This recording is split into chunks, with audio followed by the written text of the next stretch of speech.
9 अगस्त 2024। इस दिन कोलकाता के RG Kar medical college and hospital में हर रोज की तरह नॉर्मल सा दिन चल रहा था। सुबह के अराउंड 7:30 बजे उसी हॉस्पिटल स्टाफ में से एक आदमी उस कॉलेज के 4th फ्लोर में मौजूद एक सेमिनार हॉल में एंटर करता है। जब वो उस हॉल में एंटर करता है तो वहाँ पे उसके सामने एक लड़की लेटी हुई थी। जब वो उस लड़की के पास जाके देखता है तो उसके मुंह एंड आंखों से खून बह रहा था एंड वो अधनंगी हालत में थी। मतलब उसके ऊपर के कपड़े तो थे लेकिन नीचे के कपड़े नहीं थे। ये देखकर वो आदमी डर जाता है एंड चिल्लाते हुए उस हॉल से बाहर निकलता है। ये आवाज़ सुन के आसपास के लोग भी उस हॉल की तरफ आते हैं। जब वो अंदर के नज़ारे को देखते हैं तो उनके भी होश उड़ जाते हैं।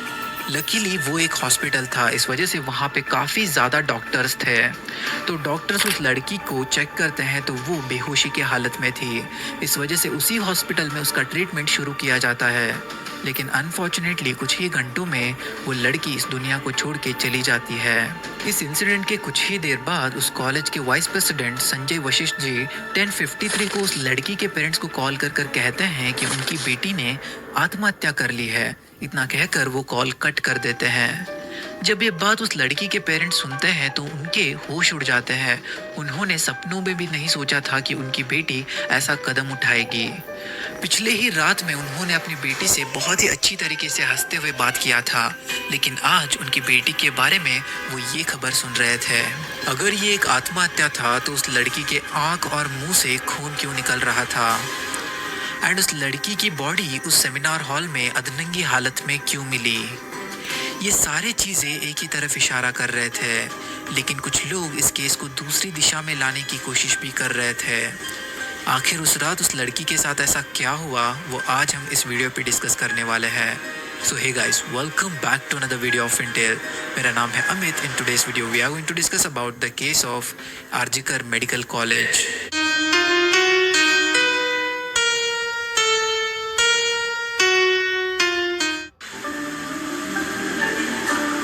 8 अगस्त 2024। इस दिन कोलकाता के RG Kar medical college and hospital में जूनियर डॉक्टर निर्भया अपनी नाइट ड्यूटी कर रही थी। वो अराउंड रात के 9 बजे हॉस्पिटल एंटर करती है एंड अपनी ड्यूटी करने लगती है। एंड रात के अराउंड 11 o'clock उन्हें उनकी मॉम का कॉल आता है एंड कॉल में उनकी मॉम उनसे पूछती है कि क्या तुमने खाना खाया एंड तुम्हारी तबीयत कैसी है। तो निर्भया कहती है कि अभी मुझे राउंड पे जाना है, अभी मैंने खाना नहीं खाया, राउंड के बाद मैं खाना खा लूँगी एंड मेरी तबीयत ठीक है। इतना कहकर वो कॉल कट कर देती है एंड वो राउंड पर निकलती है। ज़्यादा पेशेंट न होने की वजह से ड्यूटी जल्दी ख़त्म हो जाता है। अराउंड रात के 2 बजे वो अपने ही हॉस्पिटल के कुछ जूनियर डॉक्टर्स के साथ मिलकर उसी हॉस्पिटल कैंटीन में खाना खाती है। खाना खाते खाते वो बातचीत करते हैं। नीरज चोपड़ा का मैच था, इसके बारे में भी वो डिस्कशन करते हैं एंड बात करते करते टाइम बीत जाता है एंड अराउंड 3 बजे उन्हें थोड़ी थकान सी महसूस होती है। तो वो उसी हॉस्पिटल के 4th फ्लोर के एक सेमिनार हॉल में जाकर रेस्ट करती है। वो अराउंड रात के 3 बजे उस सेमिनार हॉल में एंटर करती है, लेकिन जब सुबह के 7:30 बजे उसी हॉस्पिटल स्टाफ में से एक आदमी उस सेमिनार हॉल में एंटर करता है तो उसके सामने कुछ ऐसा नज़ारा था, उसे देख के उसके पैरों तले ज़मीन खिसक जाती है, क्योंकि उसके सामने एक लड़की ऐसे हालत में पड़ी हुई थी, उसके आंख एंड मुंह से खून निकल रहा था एंड वो अधनंगी हालत में थी। ये देखकर वो चिल्लाते हुए उस रूम से बाहर निकलता है। उसकी आवाज़ें सुन के आसपास के लोग भी उस सेमिनार हॉल में आ जाते हैं। जब वो भी इस नज़ारे को देखते हैं तो उनके भी होश उड़ जाते हैं। लकीली वहाँ पे काफ़ी ज़्यादा डॉक्टर्स थे, तो डॉक्टर्स उस लड़की की हालत को चेक करते हैं तो वो बेहोशी के हालत में थी। तो तुरंत उसको उसी हॉस्पिटल में ट्रीटमेंट दिया जाता है, लेकिन अनफॉर्चुनेटली उसी हॉस्पिटल में वो कुछ ही घंटों में दम तोड़ देती है।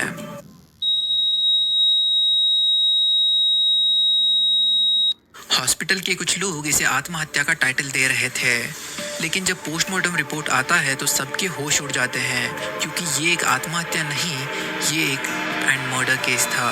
क्योंकि पोस्टमार्टम रिपोर्ट से ये पता चलता है कि उस लड़की को मारने से पहले उसके साथ गलत काम किया गया था एंड उसकी गर्दन भी टूटी हुई थी। उसके साथ साथ उसके बॉडी पे काफ़ी सारे ऐसे घाव थे जिसे देखकर लग रहा था कि इसके साथ ज़बरदस्ती हुआ है।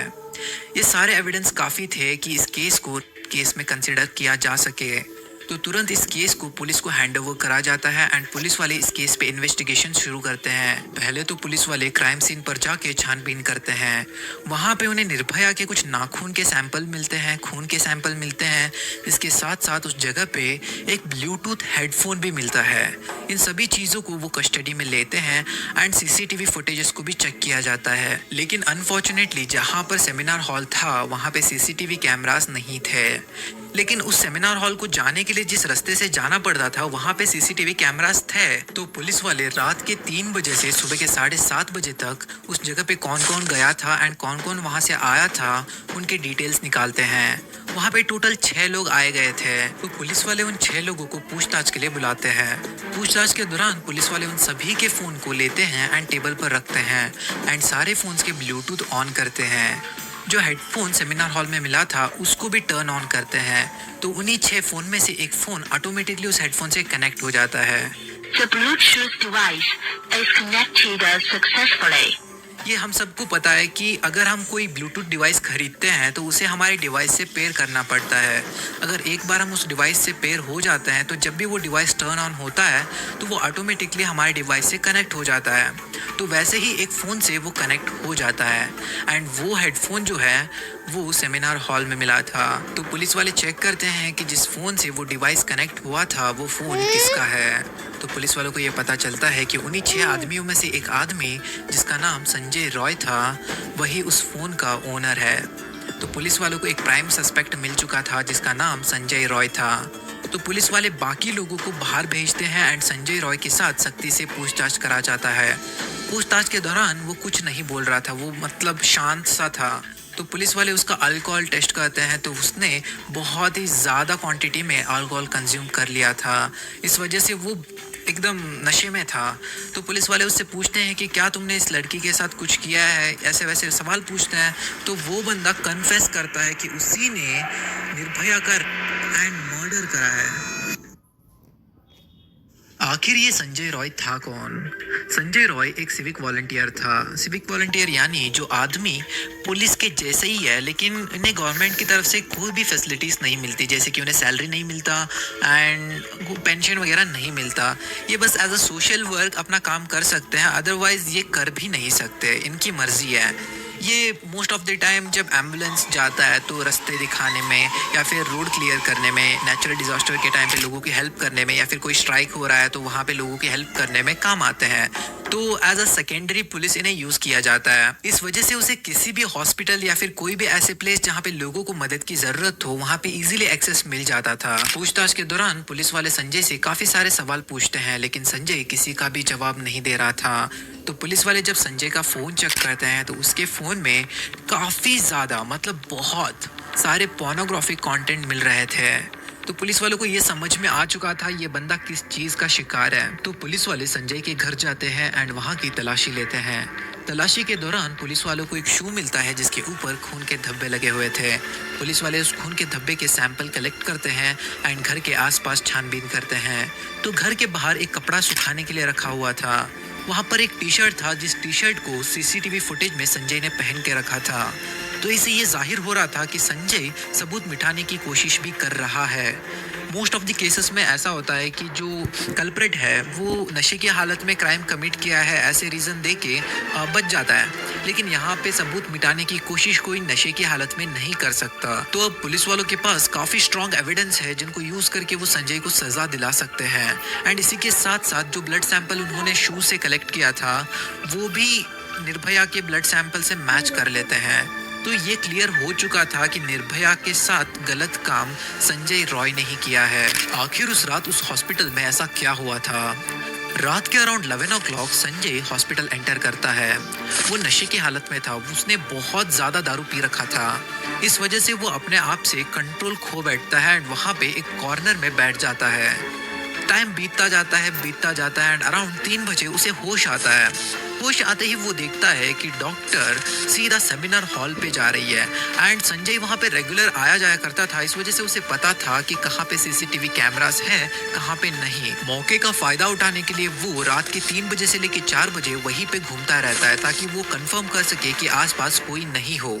जब उसे ये कंफर्म होता है कि आसपास कोई नहीं है तो 4 बजे वो सेमिनार हॉल एंटर करता है एंड 4:45 को उसी सेमिनार हॉल से बाहर निकलता है एंड वहां से चला जाता है। घर जाने के बाद वो अपने टी शर्ट को धोता है एंड सुखाने के लिए बाहर रखता है एंड कुछ ही देर बाद पुलिस वाले उसे बुला लेते हैं। उस रात ऐसा हुआ था, उसने 45 मिनट्स तक निर्भया के साथ क्या किया उसके पोस्टमार्टम रिपोर्ट से ही आपको पता चल चुका होगा। निर्भया अपने मॉम डैड की एक लौती बेटी थी। निर्भया के डैड स्कूल यूनिफॉर्म को बेचकर अपना घर चलाया करते थे। उनकी फैमिली की वो आखिरी उम्मीद थी जो कि उनकी फाइनेंशियल कंडीशन को चेंज करने वाली थी, वो डॉक्टर बननी ही थी। लेकिन उनका एक सपना जिस दरिंदे ने छीना उसे सजा दिलवाना बहुत ही इम्पोर्टेंट है। देखो आज मैं ये केस कवर कर रहा हूँ, कल कोई और करेगा, कुछ टाइम तक करेंगे, एक हफ्ता इस केस के बारे में डिस्कशन चलेगा, न्यूज़ चैनल में इसके बारे में ही दिखाया जाएगा, लेकिन उसके बाद इस केस को फेड कर दिया जाएगा। मतलब सीरियसनेस उतना नहीं रहेगा। इसीलिए जितना कम टाइम हो सके उतने कम टाइम में ही उसे सजा दिलाने की कोशिश करना हमारी जिम्मेदारी है। सो जितना हो सके इस वीडियो को शेयर करो ताकि ज्यादा से ज्यादा